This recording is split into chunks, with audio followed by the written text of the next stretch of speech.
Me pone muy contento nuevamente ir a la ciudad de Frankfurt y mucho más contento, por supuesto, encontrarme con Guillermo Atlas. ¿Cómo le va, Guillermo? ¿Cómo está usted? Hola Marcos, bien, bien. Sí, bien, contento. La primavera, digamos, acá, Está en la para puerta, ustedes, ya está en la puerta. en la puerta está todo, viste, las magnolias y está todo hermoso. Ah, Estamos tiene eso contentos. ya, Sí, ya empezó a florecen las flor. magnolias, sí, está precioso. Acá en Frankfurt, acá en algunos barrios tenés árboles de magnolia por todos lados. Algún día les voy a mandar una foto para que las pongan ahí. Ok, yo he visto fotos suyas, pero son más tirando de invierno. Fotos de Sí, paisajes sí, invernales. invernales, sí, exacto. Ujú. Ok. Así que bien. eh, Bueno, ayer empezó también para nosotros acá, 21 de marzo empezó también acá. exactamente, la primavera. Ayer empezó la primavera Sí, en el hemisferio norte, norte, exactamente. exacto. Bueno, Exactamente. y Y dígame, bueno, ¿qué floreció dentro de su biblioteca? de- dentro de ¿Qué? mi biblioteca floreció uno de mis escritores favoritos. Pero usted tiene Eh, muchos, Guillermo, permítame que le diga. Usted tiene muchos favoritos. Sí, es verdad, muchas veces digo, pero hay algunos que son más favoritos que otros, si se Ah, puede ok. decir algo así. Porque si no, yo prefiero que me diga, cuénteme los no favoritos, No, no, no, pero porque eso son no todos los favoritos. marco, pero a los no favoritos ni siquiera los pienso mencionar. ¿Para qué me voy a, voy a decir como decía una vieja en el barrio? Si es para disgusto, lo dejamos acá. Está bien, está bien. Igual deben ser muy pocos, porque yo sé que usted ama la lectura Sí, me y gusta y algunos disfruta, escritores. encuentra siempre el Lo lado que bueno. pasa es que este escritor me van a empezar a tirar cascotes. ¿Cómo no? De vuelta a nivel de cultura y a nivel de ubicación geográfica, ¿cómo Dígame, no? yo le digo, Austria. Bueno, pero él no era austríaco igual, ¿eh? Pero el ambiente cultural sí, no Austria. El ambiente cultural de Viena está en Viena. este. Y voy a empezar a hablar de él. Voy a hablar de Joseph Roth, ¿no? Ujú. Roth, ¿no? Joseph.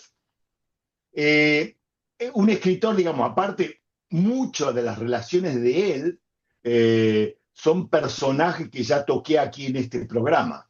Por ejemplo, un amigo de él, que aparte lo ayudó muchísimo, fue Stefan Zweig, ¿no? Sobre el que hablé Ok, bastante exacto. hablamos. Exacto, sí. Exacto, hablamos. Sí, Va, habló usted, la eh, verdad, habló usted. bueno, bueno, está bien. Y quiero hablar de Joseph Roth, ¿no? Que fue un escritor fuera de serie, no solamente un novelista talentoso, fue el gran cronista literario de una civilización, me parece, que se derrumbó en el corazón de Europa. Como siempre, el Imperio Austrohúngaro, qué raro, ¿no? Claro, claro. Pero en Bueno, sus él nació entre libros los límites, ¿no? Del imperio. él no nació, por supuesto que no nació, él nació en Brody, nació en Ucrania, lo que ahora es Ucrania, Galicia, es en Galicia, ahora sí, pero ahora geográficamente es Ucrania, nació, claro. digamos, en el marco del Imperio Austrohúngaro, en un ambiente de habla yiddish, en 1894, en el extremo oriental del Imperio Austrohúngaro, pero fíjate, pero no en el Imperio Ruso, en el Imperio Claro. Austrohúngaro nació, ¿no? En la ciudad, digamos, una ciudad, un pueblo, una ciudad en esa época que formaba parte, digamos, de un complejo centro donde había polacos, ucranianos, alemanes, judíos, todo un entramado cultural, ¿no? Digamos, que reflejaba esa diversidad del imperio, ¿no? Para los judíos esos de Galicia, el imperio austrohúngaro representaba algo ambiguo, ¿no? Una estructura política que pese a sus contradicciones les daba cierta estabilidad y todo es relativo y en comparación con el imperio ruso, los judíos vivían mejor, tenían más libertad, ¿no? No Claro, estaban bueno, tan el imperio ruso que agobiados. deriva después en lo pogrom y demás, Por en algún supuesto. momento. Pero Exacto. Galicia, hay mucha gente, algún día me gustaría hablar sobre Galicia, Sí, este, por los chistes porque sobre los galicianos, ¿no? Siempre claro, se hay hacía. mucho, bueno, aparte de los chistes, sí, pero no mucha gente sabe que hay una Galicia en esa zona de Europa que también en algún momento fue Rumania. O Claro, sea, claro, tiene una parte, y algunos confundían Galicia con Galicia, de España, no, no, ¿no? no, por supuesto. Porque ha sido una zona muy productiva y yo creo que ha sido un centro neurálgico del judaísmo europeo de esa época, ¿no? Oh, pero ni hablar, por supuesto. Un centro cultural fundamental. Sí, Muchos judíos en ese entorno habían encontrado un espacio donde podían participar, aparte de la vida económica, la cultura, en las actividades culturales de todo tipo, ¿no? Y justamente Joseph Roth, o Roth, vamos a decir, creció en ese ambiente. Digamos, en marco familiar difícil, como siempre, que desapareció cuando él era pequeño. Muchos dicen en las biografías que se supone que padecía de algún tipo de enfermedad mental, fue criado por su madre y por familiares, ¿no? En una cultura muy judía, ¿no? Esa mezcla de identidades judía, centroeuropea, imperial, va a marcar mucho su obra. su vida. Cuando era joven se trasladó a Viena, porque claro, gente con las inquietudes, que tuviese inquietudes, que tenía interés por el mundo y la cultura, donde iban a Viena, desde ya. Era la ciudad de Freud, ¿no? De Y Schnitzler, de Mahler, de Klimt, de todos los que siempre se- mencionamos. menciona así. Sáqueme una duda. ¿Los que vivían en el Imperio Austrohúngaro tenían ciudadanía austríaca o ciudadanía húngara? No, eran súbditos del imperio, eran Ah, súbditos del imperio, del Kaiser, del emperador, austríaco. ¿no? El último que fue Franz Josef, como dicen los italianos, Francesco Pepo. Ok, Bueno, y llega a un ambiente evidentemente muy propicio para desarrollar sus inquietudes, ¿no? Una vida cultural amplia, también con muchos judíos con los cuales podía, digamos, intercambiar y sentirse en casa de algún modo. ujú, Pero claro, viene la Primera Guerra Mundial, como siempre hablamos, ¿no? Cambió la vida de Roth, no solamente del imperio.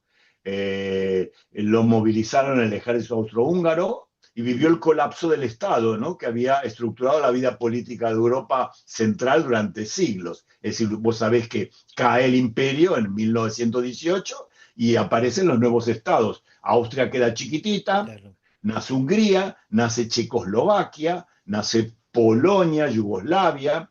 Las fronteras cambian, las identidades políticas se redefinen y muchas de las estructuras sociales que habían sostenido la vida en la región se desintegran. Es un momento realmente de crisis, ¿no? Sí, Y él, digamos, ahí empieza una carrera como periodista, trabaja para algunos diarios, sí. y es muy interesante que empieza a escribir para un diario de acá, de mi ciudad, de Frankfurt, Frankfurter Zeitung. ¿Sabéis que el Frankfurter Zeitung, te aclaro, y a todos los que conocen Israel y el panorama periodístico de Israel, el Frankfurter Zeitung, que fue un diario señero en su época de cultura, liberal, etcétera, algunos de sus periodistas y algunos de los dueños son los que luego van a fundar en Israel a Haaretz, ¿no? Es un poco el origen de la Ah, Haaretz. Del, ah, ok. de- de- del- claro, claro, en esa Mire tradición, usted. porque ahora existe en Frankfurt un diario que se llama Frankfurt Allgemeine Zeitung, o sea, el diario de noticias generales, pero ese es un Generales. diario, ellos dicen que son los sucesores, pero es un diario conservador, no tiene el Allgemeine. brillo. Sí, tiene el brillo de la cultura que tenía el Frankfurter Zeitung, pero no la orientación política. También son otras épocas. Pero los reportajes de Roth fueron fantásticos, lo llevaron a recorrer gran parte de Europa y escribía sobre todos, sobre ciudades, transformaciones sociales, sobre la vida cotidiana, sobre la gente común. Un periodista extraordinario, tenía la capacidad de captar detalles, ¿viste? Esos periodistas que te pueden en pocas palabras escribir y describir cambios profundos en la sociedad. Sus crónicas combinaban esa observación aguda, esa sensibilidad literaria y una comprensión muy clara de las tensiones políticas de la época. Pero él, por suerte, digo, para todos nosotros, no se limitó al periodismo. Empezó a escribir novelas, empezó a escribir novelas. Y en esas novelas, una y otra vez volvía al mundo, al imperio austrohúngaro. Pero también el tema judío está muy presente, ¿no? Es muy, muy interesante que en 1930 él escribe una obra que a mí me encantó cuando la leí. Me gustaría volver a leerlo, que se llama Job, Job, el personaje de la Un Biblia, momento, el famoso, o sea, perdón. retoma, hace, perdón, es una Sí, sí, no, está versión. bien, está bien. No, no, perdón, porque había un sonido, pensé que era una alarma, discúlpeme. Ah, no, no, no hay problema. No, discúlpeme, discúlpeme. No, no hay, Dígame, no hay. él estaba Sí, escribiendo, sí, digan, prosiga, escribe sí. una novela que es una versión moderna del relato bíblico, ¿no? Que en hebreo se llama Iop, ¿no? Y en castellano Job, con J, ¿no? O Sí, sea, el, el libro de eh, Job. el, el libro de Job, exactamente. Y él, pero claro, ¿qué hace él con la idea del libro de Job? Escribe una novela donde el protagonista es un tal Mendel Zinger, un judío devoto, profesor maestro en realidad, un Malamet, ¿no? De Ujú. Torá, en un shtetl, un pueblito en la Rusia zarista, pero su vida como el personaje bíblico está signado por la desgracia. Su hijo menor Menuhim nace con discapacidad, sus otros hijos se dispersan, uno va de ejército, otro se va a América, la hija tiene relaciones escandalosas con cosacos, o sea, un sur detrás del otro, una desgracia. Después emigra a Nueva York, pero y lamentablemente tiene que dejar a su hijo enfermo, pero por suerte, digamos, ocurre un milagro y la novela no les quiero por si alguien quiere leerla, no quiero contarles, al final tiene un happy end. Pero, digamos, es interesante porque explora justamente lo que ya el texto bíblico explora, ¿no? ¿Por qué un hombre justo debe sufrir? ¿No? ¿Por qué, a pesar de mantener la creencia en Dios, tiene que pasar por un dolor tan extremo? ¿No? La pérdida de las raíces, retrata con nostalgia la desaparición de ese mundo judío tradicional de Europa, del Este, frente a la modernidad de Occidente. A mí realmente es un libro, insisto, perdón, que sea tan reiterativo, pero es un libro y se los recomiendo, está todo en castellano. A Roth lo han traducido en los últimos años, hay como un revival de él, ¿no? Eso es lo interesante. Yo cuando tenía, digamos, vamos a poner, hace 30 años, yo no lo conocía. Lo empecé a conocer de a poco, bueno, aparte que sea alemán, y lo leí en alemán, pero también empecé a ver que toda su obra estaba en castellano. Eh, Convengamos, quiero hacer esta aclaración para los que nos siguen y sí, nos escuchan, que cuando sí, hablamos de estas personalidades, digamos, y estas recomendaciones, estamos hablando de clásicos, no estamos hablando de algo que ustedes van a leer y les va a resultar una cosa que no tiene actualidad o que no tiene, digamos, ningún asidero con la vida de cada uno. Son clásicos, escritores que han dejado una en marca. su impronta Esa, cosas que trascienden el tiempo, como la música, como si uno escuchara una así es. música clásica. Claro, Me refiero a clásico, me refiero a eso, que no que uno va a leer algo que no tiene nada que ver y que...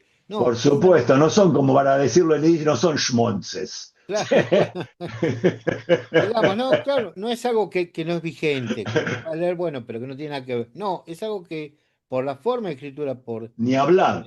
por la virtud, digamos, por el talento del escritor, lo va a sentir como un relato actual, ¿no? Lo va a sentir como algo Así es, exacto. Digamos, y yo le nombro ahora las obras principales, no le voy a nombrar todas. Por ejemplo, uno de los libros más importantes, o el libro más importante, es La Marcha Radetzky, que es un libro que describe la historia de 3 generaciones de la familia Trott, una familia vinculada al ejército imperial austríaco a través de sus destinos personales.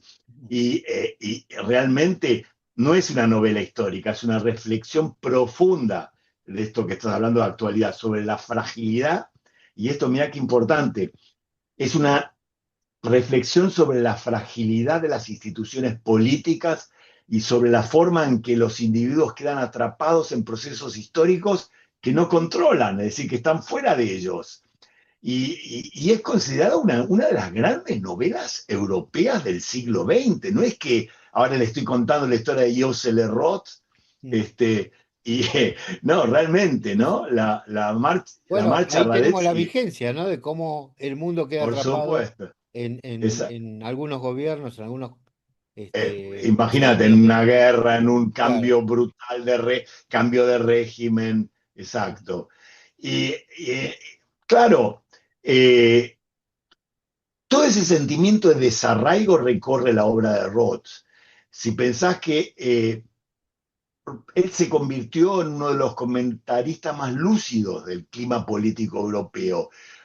Observaba con preocupación el crecimiento de los movimientos nacionalistas y autoritarios, y cuando el nazismo comenzó a ganar fuerza en Alemania, Roth fue uno de los primeros escritores en comprender el peligro que representaba. Ujú, En el 33, cuando Hitler llegó al poder, Roth ya estaba convencido de que Europa se dirigía hacia una catástrofe, y ese mismo año abandonó Alemania, o sea, obviamente que no podía, el Frankfurter Zeitung lo cerraron, ujú. y comenzó un largo exilio. Vivió en París, en Ámsterdam, en Bruselas.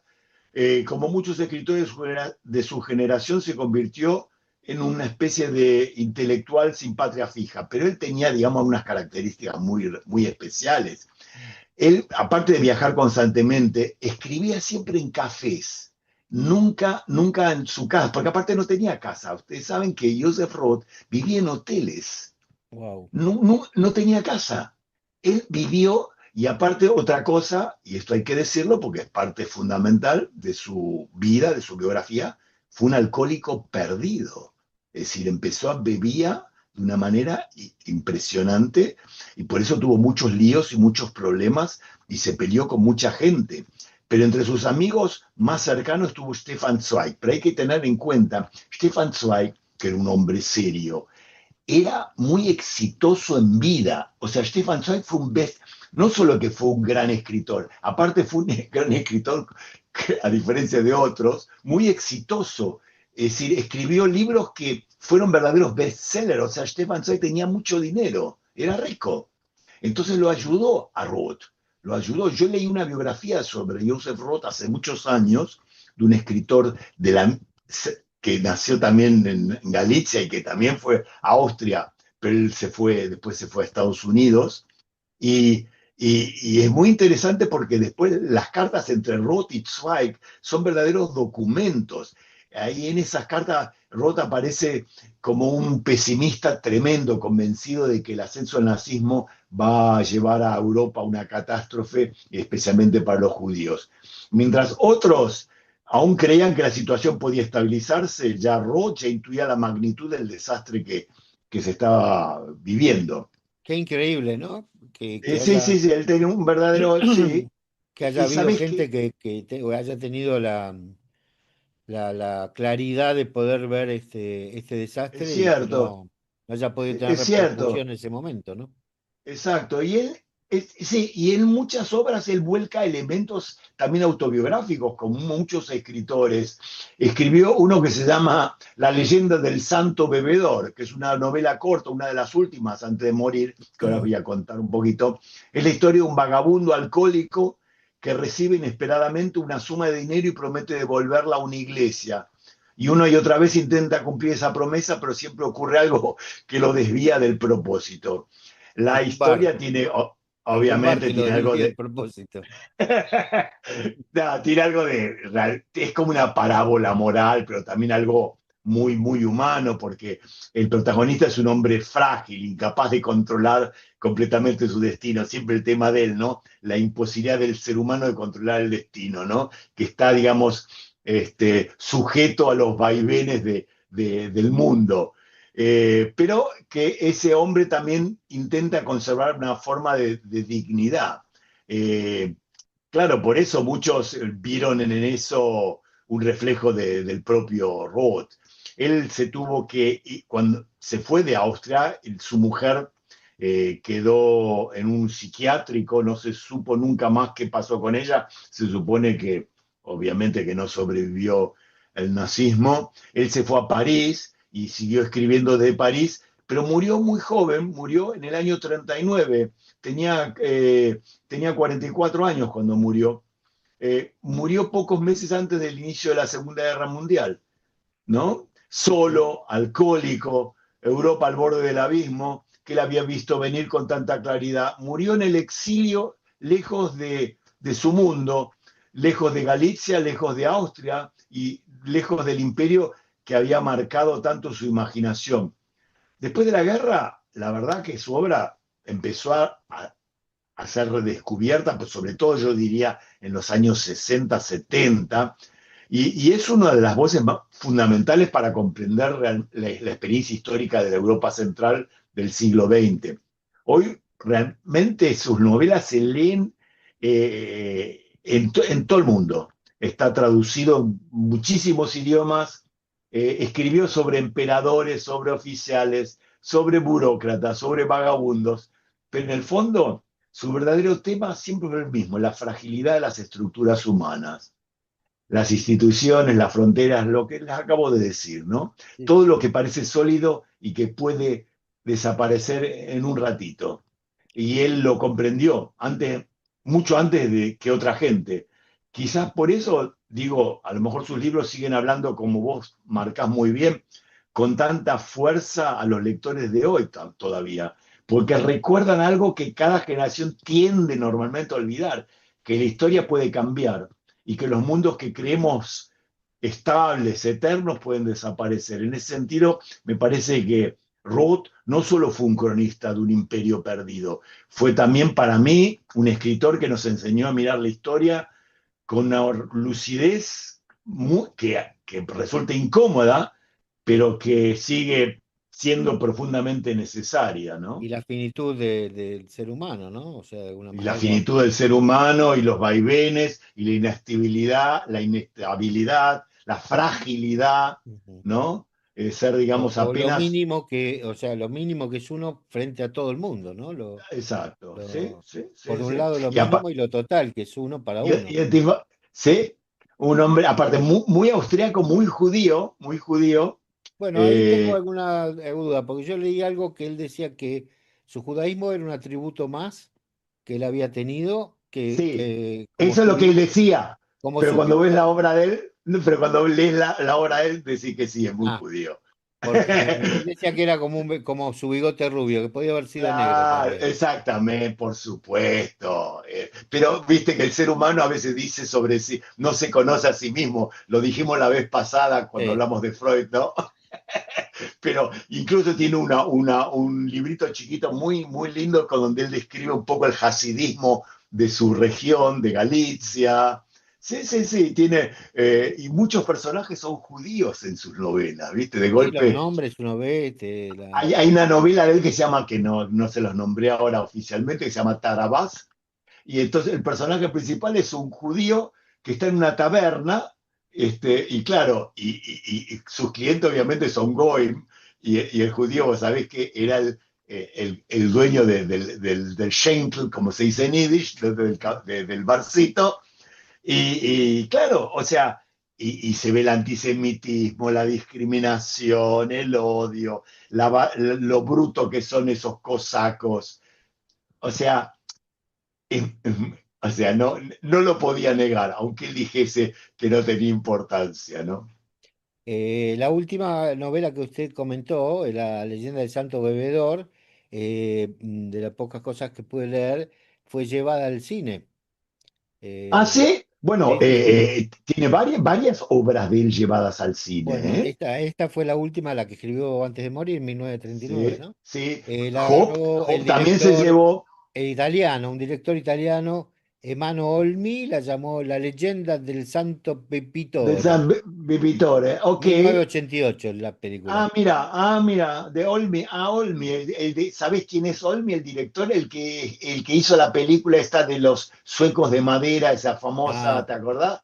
Es de él también, si no me equivoco. Sí, Guillermo, tiene varias cosas tiene llevadas al la verdad cine. que en otra oportunidad por ahí le voy a preguntar por el apellido Roth, que me pareció tan común. He conocido a Roth en distintos lugares del mundo, y es como un Pérez español, digamos, y quería hurgar un poco más en el origen, pero Bueno, no. el nombre Roth es rojo, ¿no? En Ah, Alemania, en Yiddish. Bueno, en Yiddish Roth, pero bueno. Y muchos lo escriben con TH, otros sin la H, da igual. Ok. Lo que pasa es que hay muchos apellidos que comparten tanto judíos como gentiles, así como el apellido, por ejemplo, Hoffman, que hay muchos judíos Hoffman, pero acá en Alemania Hoffman no te digo que es González, pero es Pereira. O sea, Ahí está. o sea, Bárbaro. sí, sí, son apellidos comunes, ¿no? Acordate que los judíos de Europa Central tienen apellidos apenas de hace 250 años, no más. Guillermo, lo espero la semana que viene. Por Espero supuesto. que tengamos buenas noticias aquí En, también to- en y que todo podamos, sentido, en en todo todo sentido. sentido. No vamos a decir, no vamos a dar detalles. No vamos a explicitar porque todo el mundo Exacto. sabe. Dicen que a Todos buen sabemos. entendedor, pocas palabras. Tal cual, tal cual. El señor Guillermo Atlas, aquí nuevamente en Radio Nadaría, dándonos una alegría, una cosa hermosa que es una personalidad brillante, como la de él y la de Roth. Oh, Gracias, Guillermo. Un abrazo. gracias a ustedes y muchas gracias. Nos Chao. vemos. Nos vemos. Radio Naria. Algo distinto en tu mismo idioma.